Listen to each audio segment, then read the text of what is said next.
बिस्मिल्लाहिर्रहमानिर्रहीम। अस्सलाम वालेकुम। कैसे हैं आप सब? उम्मीद करती हूँ सब खैरियत से होंगे।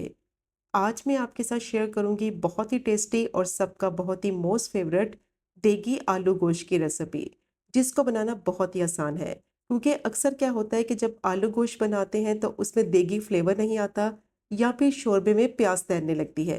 बस आज की वीडियो आपने स्किप नहीं करनी, वीडियो को आपने एंड तक देखना है।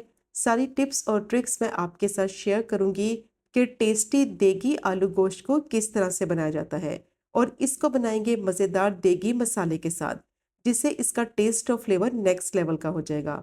तो बस वीडियो को स्किप मत करें, एंड तक देखें ताकि रेसिपी को आप आसानी से फॉलो कर सकें और ये टेस्टी आलू गोश्त बनाकर अपने घर वालों को सर्व कर सकें।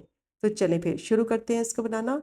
तो आलू गोश्त बनाने के लिए सबसे पहले देगी मसाला तैयार करेंगे। तो उसके लिए मैंने 1 टीस्पून ज़ीरा, 10 से 12 साबुत काली मिर्च डाल देंगे, एक छोटा टुकड़ा जावित्री का डालेंगे, एक बड़ी इलायची, एक बादियान का फूल, 2 से 3 हरी इलायची, 2 छोटे टुकड़े दालचीनी के डाल देंगे और 3 से 4 लौंग डाल देंगे।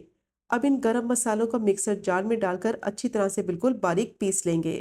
तो फाइन पाउडर मैंने इसका बना लिया है, बिल्कुल बारीक मैंने इसको पीस लिया है। अब इसमें बाकी के मसाले डालेंगे। 1 टीस्पून कश्मीरी लाल मिर्च पाउडर डालेंगे, इससे शोरबे का कलर बहुत ही अच्छा आएगा। 1 टीस्पून नमक, 1 टीस्पून धनिया पाउडर, क्वार्टर टीस्पून हल्दी डाल देंगे और हाफ टी स्पून तीखी वाली लाल मिर्च डालकर अच्छी तरह से मिक्स करेंगे। क्योंकि कश्मीरी लाल मिर्च पाउडर ज़्यादा स्पाइसी नहीं होती, तो इसीलिए हाफ टी स्पून तीखी वाली लाल मिर्च डालेंगे। तो बहुत ही बेहतरीन खुशबूदार देगी मसाला तैयार हो गया है। अब इसको साइड पर रखते हैं।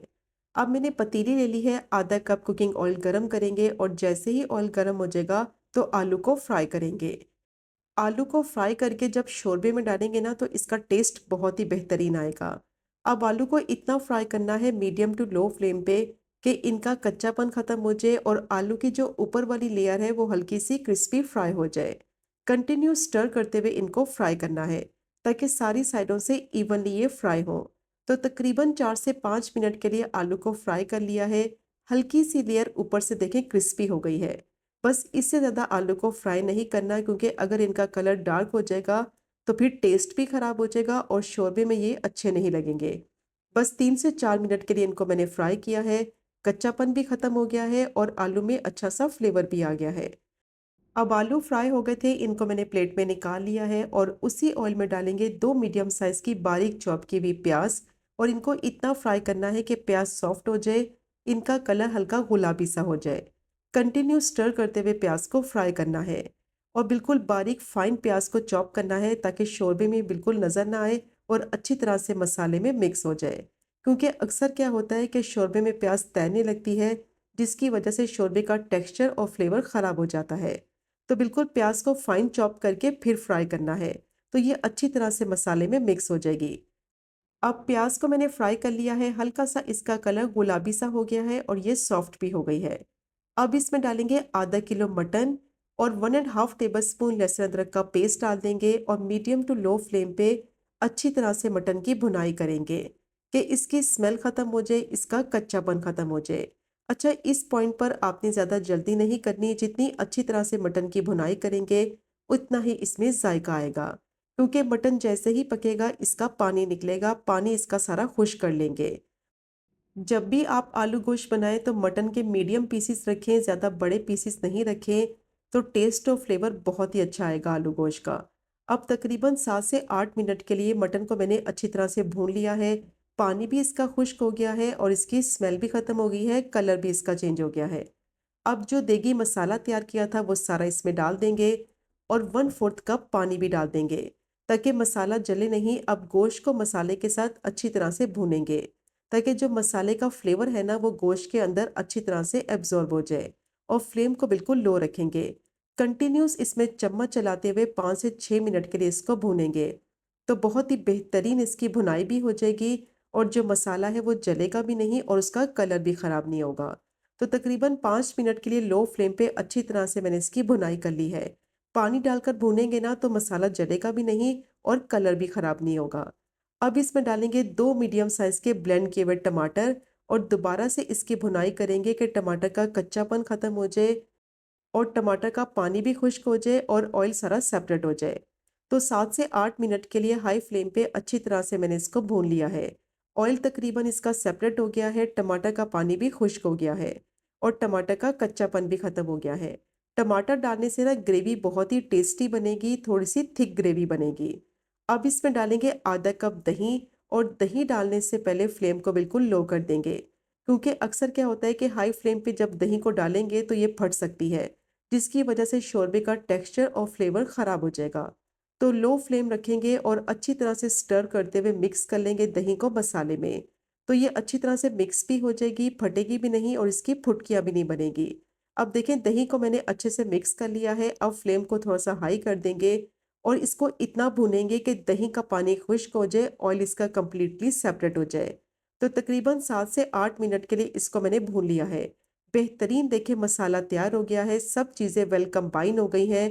प्याज आपको बिल्कुल भी नज़र नहीं आ रही होगी। अच्छी तरह से मैंने इसकी भुनाई कर ली है, बहुत ही अच्छी देगी खुशबू आ रही है। अब गोश्त को गलने के लिए रखेंगे तो इसमें पानी डालेंगे। तो 3 कप मैंने इसमें गर्म पानी डाल दिया है। गर्म पानी डालने से एक तो शोरबे का कलर बहुत ही ज़बरदस्त आएगा और इसका कुकिंग प्रोसेस भी रुकेगा नहीं। अब इसको अच्छी तरह से मिक्स कर लेंगे। तो आपने उतना पानी डालना है गोश्त में कि गोश्त भी उसमें अच्छी तरह से सॉफ्ट और टेंडर हो जाए और शोरबे की परफेक्ट कंसिस्टेंसी भी रेडी हो जाए। अगर आप चाहें तो ये वाला प्रोसेस प्रेशर कुकर में भी कर सकते हैं। लेकिन देखिए आलू गोश्त बना रहे हैं, लो फ्लेम पे इसको पकाएंगे ना तो टेस्ट लाजवाब आएगा। मिक्स करने के बाद इसको मैंने कवर कर दिया है और 50 मिनट के लिए लो फ्लेम पे पकने देंगे ताकि गोश्त अच्छी तरह से गल जाए। तो गोश्त को पकते हुए 50 मिनट हो गए थे। अब इसको चेक कर लेते हैं। शोरबा इसका परफेक्ट कंसिस्टेंसी के साथ तैयार हो गया है, थोड़ा सा गाढ़ा भी हो गया है और गोश्त भी अच्छी तरह से सॉफ्ट और टेंडर हो गया है। तो पानी की क्वांटिटी मैंने इसमें 3 कप ऐड की थी। आपने उतना ही पानी इसमें डालना है जिसमें गोश्त भी गल जाए और शोरबा भी इसका बेहतरीन तैयार हो जाए। अब जो आलू फ्राई करके रखे थे वो इसमें डाल देंगे और आलू को अच्छी तरह से मिक्स कर लेंगे शोरबे में और दोबारा से इसको कवर कर देंगे। लो फ्लेम पे 10 मिनट के लिए इसको पकने देंगे ताकि आलू भी अच्छी तरह से गल जाएं। आलू को फ्राई किया था तो इसलिए इनको गलने में ज़्यादा टाइम नहीं लगेगा।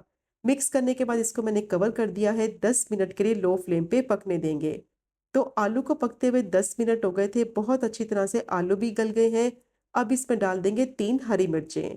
बहुत ही बेहतरीन ये देगी आलू गोश्त बनता है, मस्ट ट्राई कीजिएगा मेरी रिकमेंडेशन पे कि जब आप अपने घर वालों को खिलाएंगे ना कोई भी यकीन नहीं करेगा ये आपने आलू गोश्त बनाया है। सब समझेंगे ये आपने बावर्ची से बनवाया है। बेहतरीन आलू गोश्त बनकर तैयार होगा।